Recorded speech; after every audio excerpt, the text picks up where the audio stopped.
हम डिस्कस कर रहे थे लेबर। तो लेबर्स के अंदर जो आपकी दो कैटेगरी हो गई, एक तो डायरेक्ट लेबर और एक इनडायरेक्ट लेबर। डायरेक्ट लेबर जो है वो वाले लेबर हैं जो डायरेक्टली आपकी प्रोडक्शन से लगे हुए हैं, जो अपने हाथों से प्रोडक्शन पे वर्क कर रहे हैं, राइट। डायरेक्ट जो इनडायरेक्ट लेबर हो गए जैसे कि सुपरवाइजर। अब जो सुपरवाइजर है ना, सुपरवाइजर का काम ये नहीं है कि वो प्रोडक्शन में डायरेक्टली लगा हुआ है, मतलब उस मशीन पे वो डायरेक्टली खुद ही मशीन को यूज़ कर रहा है, मशीन को चला रहा है, ठीक है। जैसे अगर मान लो मैं मान लो हार्ले डेविडसन की बात करता हूँ। हार्ले डेविडसन में अगर मैं प्लांट में अगर आप जाओगे तो वहाँ पे डिफरेंट डिफरेंट मशीन्स लगी होंगी जो टेस्टिंग की मशीन्स होती है। जैसे आप इंजन को टेस्टिंग की मशीन्स होती हैं, तो वहाँ पे भी कुछ इंजीनियर्स लगे होंगे जो टेस्टिंग कर रहे होंगे, खुद ही अपने हैंड से उन मशीन्स को यूज़ कर रहे होंगे और टेस्टिंग कर रहे होंगे उस इंजन को, ठीक है। तो उन्हें तो डायरेक्ट लेबर बोलेंगे। वेयर एज जो इनडायरेक्ट लेबर हो गया कि जो प्रोडक्शन मैनेजर हो गया, जैसे कि प्रोडक्शन मैनेजर हो गया, क्योंकि वो मशीन्स नहीं चला रहा, बट हाँ वो कंट्रोल जरूर कर रहा है उस प्रोडक्शन को, ठीक है। तो उसे कहते हैं इनडायरेक्ट लेबर। तो ये चीज़ वैसे हमने फर्स्ट चैप्टर के अंदर जब थ्योरी का जब चैप्टर पढ़ा था हमने, तो उस समय भी कवर की थी कि कौन से इनडायरेक्ट होते हैं। अब देखो यहाँ पे लिखा भी है इनडायरेक्ट लेबर, यहाँ पे लिखा हुआ है जैसे सुपरवाइजर हो गया, ठीक है, इंस्पेक्टर हो गया, फोरमैन हो गया, या फिर क्लर्क हो गया, ठीक है, क्लीनर हो गया, इवन जो सफाई वाला हो गया, जो वहीं पे जो मेनली जो प्लांट में जो लगा होता है, जो सफाई वगैरह कर रहा होता है, वो भी इनडायरेक्ट के अंदर ही आता है। वेरस जो डायरेक्ट लेबर होंगे वो जो भी मशीन में जो जो जो डायरेक्टली मशीन को यूज़ कर रहे होंगे, वो इसमें पता नहीं क्या कहानी इसने बोल दी, expended in altering the construction, मतलब इसने कंस्ट्रक्शन वे में बोला, इसने दूसरे वर्ड में बोला। ये एक्चुअली ये एक जो वो है एक अर्थर है वेल्डॉन, उन्होंने इस तरह से बताया कि क्या कहते हैं जो कंस्ट्रक्शन पर्पस से बताया, जो कंस्ट्रक्शन में कॉम्पोजिशन वगैरह में जो लगे होते हैं डायरेक्टली लगे होते हैं। आप सिर्फ इतना समझो जो डायरेक्टली लगे होते हैं, ठीक है।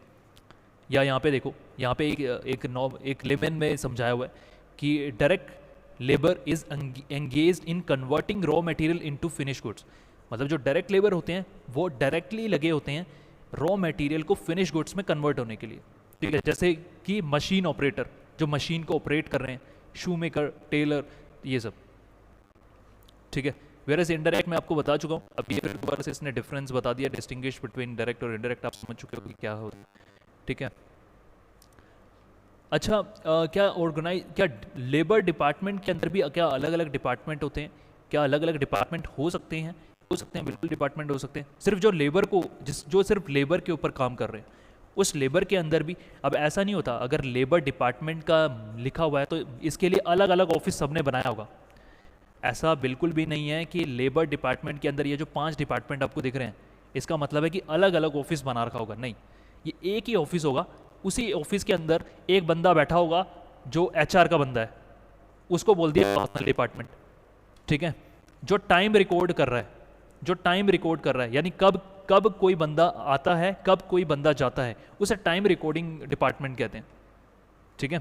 यानी जब भी लेबर उस प्लांट के अंदर एंटर करते हैं तो साइन करके एंटर करेंगे, फिर जब वो एग्जिट करेंगे तो साइन या थंब करते हैं, तो जो टाइम रिकॉर्ड किया जा रहा है कि कब उनकी एंट्री हो रही है, कब उनका एग्जिट हो रहा है, ठीक है, उसे टाइम रिकॉर्डिंग डिपार्टमेंट कहा जाता है, जो करते हैं। पेरोल डिपार्टमेंट बेसिकली कैलकुलेट करते हैं कि कितनी सैलरी उनकी देनी है, कितनी सैलरी नहीं देनी होती। पर्सनल डिपार्टमेंट अगेन मैं बता देता हूँ, पर्सनल डिपार्टमेंट ये वो डिपार्टमेंट होते हैं जो हायर वगैरह करते हैं। जैसे एचआर हो गया, एचआर हायर करता है कि किसको, कौन से लेबर को हायर करना है, कौन से लेबर को हायर नहीं करना, ठीक है। इंजीनियरिंग डिपार्टमेंट एक जस्ट एक नॉर्मल डिपार्टमेंट है कि जिसके अंदर क्या कहते हैं, जो इंजीनियर्स का एक ग्रुप बना लिया, उसे इंजीनियरिंग डिपार्टमेंट कहते हैं, ठीक है। कॉस्ट अकाउंटिंग डिपार्टमेंट, जब यहाँ पे लेबर से रिलेटेड जब कॉस्टिंग कैलकुलेट हो रही है तो उसे कॉस्ट अकाउंटिंग डिपार्टमेंट कहते हैं, ठीक है। तो ऐसा जरूरी नहीं है कि हर एक कंपनी में आपको ये सारे डिपार्टमेंट मिलेंगे, ऐसा भी हो सकता है कि सिर्फ एक कॉस्टिंग डिपार्टमेंट मिले, एक आपको डिपार्टमेंट मिले जो कॉस्ट अकाउंटिंग डिपार्टमेंट है, और वहाँ पे मटेरियल का भी कैलकुलेशन की जा रही है, लेबर की भी कैलकुलेशन की जा रही है, और एक्सपेंसेस की भी कैलकुलेशन की जा रही है, ठीक है। तो ये पूरा कंप्लीटली फ्री है, बट येस हम क्योंकि पढ़ रहे हैं तो फिर पूरा ही समझे तो ज़्यादा बेटर है। अच्छा, एक क्वेश्चन कभी कभार आ जाता है लेबर के अंदर, एक क्वेश्चन आ जाता है कि आपको यहाँ पे मैं डायरेक्टली हम एक क्वेश्चन स्टार्ट करते हैं, लेकिन ये क्वेश्चन बहुत इजी क्वेश्चन है। यहाँ पे देखो क्या कैलकुलेट करने के लिए आ जाता है कि labour cost per man per day कितनी है। कभी कभार ऐसा क्वेश्चन आ जाता है कि हम ये कैलकुलेट करना चाहते हैं कि हमारे पास जितने भी जो लेबर लगे हुए हैं, है ना, एक मैन की एक डे की, अब ये मैन के अंदर विमेन भी ऐड हो गई, ठीक है, ऐसा नहीं है कि मैन के अंदर विमेन नहीं है, तो ये पर मैन पर डे, पर मैन पर डे, ठीक है, एक बंदे की एक दिन की क्या कॉस्ट आ रही है। कभी कभार कंपनी ये जानना चाहती है अपने प्लांट के अंदर। अगेन मैं कह रहा हूं, अब मटेरियल का जो भी था हमने खत्म कर लिया, अब हम सिर्फ लेबर से रिलेटेड अब कॉस्टिंग सीख रहे हैं और उसी को कंट्रोल करने की कोशिश करेंगे, ठीक है। अब आपके माइंड में क्या होना चाहिए, अब आपके माइंड में ये होना चाहिए कि आपको लेबर से रिलेटेड जो कॉस्ट है ना उसको रिमूव करनी है। एक बार लेमन पर्सन की तरह से सोचो, आप कैसे कम कर सकते हो, लेबर की कॉस्ट को कैसे कम करोगे। सबसे पहले तो आप ये जानना चाहोगे ना कि आपकी एक दिन की एक बंदे की कितनी कॉस्ट आ रही है, या फिर एक बंदे की एक घंटे की। अब उसको घंटों से डिवाइड कर दोगे, घंटों से डिवाइड कर दोगे तो फिर आपका एक घंटे का आ जाएगा ना। तो ये भी कभी कभार ऐसा क्वेश्चन हो सकता है कि आपका पर लेबर पर आवर के हिसाब से आपकी क्या कॉस्ट आ रही है, कंपनी कभी कभार ये जानना चाह रही है। तो क्या ये आप निकाल सकते हो, निकाल सकते हैं, बिल्कुल निकाल सकते हैं, पर आवर के हिसाब से। तो वही देखते हैं इसको कैसे निकाला हुआ, इसका एक क्वेश्चन करते हैं एक बारी।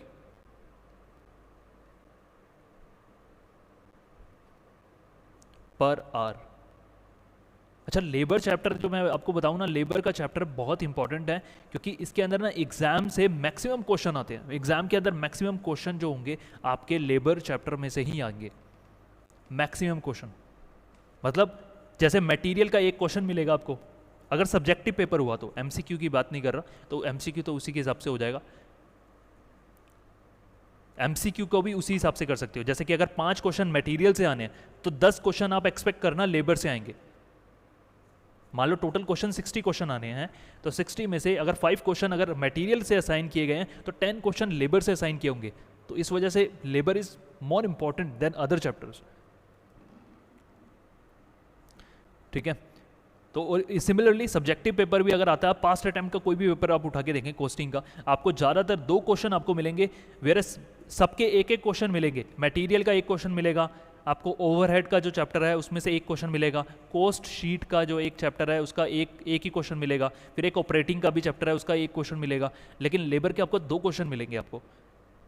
तो ये चैप्टर को सीरियसली करना थोड़ा सा, क्योंकि इसके क्योंकि मैक्सिमम कवरेज ये चैप्टर ले रहा है, तो इसको इग्नोर करने की मत सोचना कि हाँ कि मटेरियल तो कर रहे हो लेकिन लेबर छोड़ दे रहे हो, ऐसे नहीं। और ऐसा कुछ है नहीं कि इतना डिफिकल्ट चैप्टर नहीं है ये। अगेन अब एक बार क्वेश्चन पढ़ते हैं, इसके अंदर क्या क्या बोल रहा है। Sir we are struggling to hear you, right. तो बेसिक पे हमारा दिया हुआ 200 पर मंथ, 200 पर मंथ, यानी जो बेसिक पे मिल रहा है वो 200 पर मंथ मिल रहा है, ठीक है। अब मैं आपको बताता हूँ, जो सैलरी होती है ना, कभी भी जो सैलरी मिलती है, जैसे कुछ लोग बोलते हैं कि सैलरी मेरी लेट से अगर कोई बोलता है कि जो सैलरी मेरी 50,000 है, या आपने गवर्नमेंट, ये ना गवर्नमेंट जॉब्स में देखा होगा आपने, गवर्नमेंट जॉब्स में ऐसा होता है कि जैसे मान लो टोटल सैलरी किसी को मिल रही होगी 50,000, तो 50,000 के अंदर बहुत सारी बायोफिकेशंस होती हैं। ये जो 50,000 कैसे बना, पर मंथ अगर किसी की सैलरी 50,000 है तो 50,000 की बायोफिकेशन कैसे होती है। कुछ एक पार्ट होता है उसका बेसिक पे, एक पार्ट होता है बेसिक पे, 50,000 कैसे बनता है, बेसिक पे, फिर उसके बाद एक डीए होता है, डियरनेस अलाउंस, एक होता है डियरनेस अलाउंस, एक आपका होता है बोनस। अब ये डिपेंड करता है कि किसको क्या मिल रहा है, उसको डीए मिल रहा है कि नहीं मिल रहा, उसको बोनस मिल रहा है कि नहीं मिल रहा। एक होता है एचआरए, एक होता है लीव पे, जिसमें से लीव पे आपके क्वेश्चन में दे रखा है। एक होता है पीएफ, एक होता है आपका पीएफ, ठीक है। तो सैलरी के बहुत सारे पार्ट हो सकते हैं। ये जो 50,000 कैसे बने, मैं उसका एग्जांपल दे रहा हूं कि उसके बहुत सारे पॉइंट हो सकते हैं उसके, ठीक है। पीएफ हो गया, एक हो गया लीव पे। अब मैं बताऊंगा इसको लीव पे का मतलब क्या होता है, मैं ये भी बताऊंगा, वैसे आपको शायद से पता भी हो। तो बेसिक पे क्या होता है, बेसिक पे तो एक ना बेसिक सैलरी होती है कि आपकी ग्रेड के हिसाब से आपको जो जॉब मिली है, जो भी जॉब असाइन हुई है, उसके हिसाब से आपकी बेसिक सैलरी कितनी है। This is not total salary, total salary हो सकता है इससे डबल हो, टोटल सैलरी ऐसा हो सकता है कि इससे डबल या ट्रिपल हो, बट एक बेसिक पे होता है, एक बेस लेवल होता है। उस बेस लेवल में कुछ और चीज़ें ऐड होती हैं तो जाके आपकी जो ग्रोस सैलरी कहते हैं, जिसको ग्रोस सैलरी यानी टोटल सैलरी आपकी बनती है। तो यहाँ पे बेसिक पे क्या है, 200 रुपीज़ है। अब ऐसा मत बोलना 200 रुपीज़ किसका होता है, क्योंकि यहाँ पे देखो ये सारी इमेजिनरी कंडीशंस पे बना हुआ है ये क्वेश्चन। तो 200 पर मंथ के हिसाब से आपका बेसिक पे है। वेयर एज लीव पे क्या है, व्हाट इज़ लीव पे? लीव पे होता है कि आपको ना कुछ लीव, कुछ आपको छुट्टियाँ मिली हुई हैं, ठीक है। जैसे किसी किसी कंपनीज़ में क्या होता है कि आपको ना छुट्टियाँ मिलती हैं, जैसे हर महीने की 2 छुट्टियाँ मिल गई, आपको 1 दिन की छुट्टी मिल गई। और मान लो आप उन छुट्टियों को, क्योंकि आप बहुत ही डेडिकेटेड एम्प्लॉय हो, आप उन छुट्टियों को लेते नहीं हो, और आप बहुत हार्ड वर्किंग एम्प्लॉय हो, आप बहुत डेडिकेटेड एम्प्लॉय हो, आप उन छुट्टियों को भी नहीं, आपको जो छुट्टियां कंपनी ने अलाउ कर रखी है कि भाई छुट्टी ले लो, हम आपकी सैलरी नहीं काटेंगे, बट अब फिर भी आप क्या कर रहे हो, आप उन छुट्टियों का अवेल नहीं कर रहे। तो ऐसे एम्प्लॉयज़ के लिए सोचो, अब कुछ मान लो 2 तरह के एम्प्लॉय हैं। एक को जो 2 छुट्टियाँ महीने में जो 2 छुट्टियाँ महीने में जो दे रखी हैं, एक एम्प्लॉय है वो ले लेता है, और दूसरा एम्प्लॉय नहीं ले रहा, वो इतना हार्ड वर्किंग है, इतना डेडिकेटेड है। क्या उस ऐसे एम्प्लॉय के लिए कुछ कंपनी को कुछ बेनिफिट्स वगैरह लेके आने चाहिए कि नहीं लेके आने चाहिए? बिल्कुल लेके आने चाहिए। तो ये कौन से बेनिफिट होते हैं? ये वो बेनिफिट होते हैं कि अगर मान लो वो जो 2 छुट्टियाँ उसने नहीं ली, तो उसको वो जो दो छुट्टियाँ उसने नहीं ली ना, वो उसको एक्यूमुलेट करने के लिए बोल देते हैं कि भैया एक काम करो, आपने इस महीने नहीं ली, इसको आप ना एक्यूमुलेट का ऑप्शन देते हैं कि आप इसको एक्यूमुलेट कर लो, यानी इसको ना जोड़ते जाओ, ठीक है। या तो आज नहीं कर रहे, हो सकता है आप 3 महीने बाद आपको हो सकता है कि आपको ज़रूरत पड़े, कहीं मान लो कोई वेकेशन के लिए जाना हो, कहीं भी घूमने के लिए अगर आपको जाना हो, या फिर आप बीमार हो जाते हो, तो उस केस में आप क्या कर सकते हो, इन छुट्टियों को ले सकते हो। और फिर भी नहीं अगर आपने ली, तो हम आपको उसकी पेमेंट कर देंगे, उसे कहते हैं लीव पे। मतलब पूरा साल निकल गया, अब उसने छुट्टी नहीं ली, ना वो बीमार पड़ा, जरूरी है बीमारी पड़ेगा, वो नहीं पड़ा, ना ही वो घूमने गया, वो इतना डेडिकेटेड हो कहीं घूमने भी नहीं जाता हो, ठीक है। तो उस केस में कंपनी क्या करती है कि भैया इसको बंदे को बेनिफिट तो देना चाहिए, तो कंपनी क्या कर रही है, बेनिफिट दे रही है। अब ये कैसे कितना बेनिफिट कितना नहीं बेनिफिट है वो आपके क्वेश्चन में लिखा होगा। तो यहाँ पे क्या लिखा हुआ है, 5%। 5% किसका होगा ये लीव पे? ऑलवेज बेसिक सैलरी का। कुछ भी नहीं लिखा ना, तो हमेशा भैया अज्यूम करना कि अगर 5% लिखा हुआ यानी बेसिक सैलरी का होगा, यानी 200 रुपये पर मंथ है ना, तो लीव पे होगा 5% ऑफ 200, तो कितना हो गया, 10 रुपये, लगभग 10 रुपीज़। जो 10 रुपीज़ हो गया आपका, वो लीव पे हो गया मंथ के हिसाब से, ठीक है। उसके बाद क्या बोल रहा है, एम्प्लॉयर का कॉन्ट्रीब्यूशन। अब यहाँ पे अगेन याद करना, अगेन आपके माइंड में क्या होना चाहिए, आपके माइंड में होना चाहिए आप कंपनी की तरफ से कॉस्ट कैलकुलेट कर रहे हो, ना कि आप एम्प्लॉय की तरफ से क्या कैलकुलेट कर रहे हो। ये अपना गोल मत भूल जाना, आपका गोल क्या है, आप हो कॉस्ट अकाउंटेंट, और आप कंपनी की तरफ से कैलकुलेट कर रहे हो कि कंपनी को कितना खर्चीला पड़ा, कितना खर्च किया गया, कंपनी को कितनी कॉस्ट पड़ी है उस लेबर को मेंटेन करने की।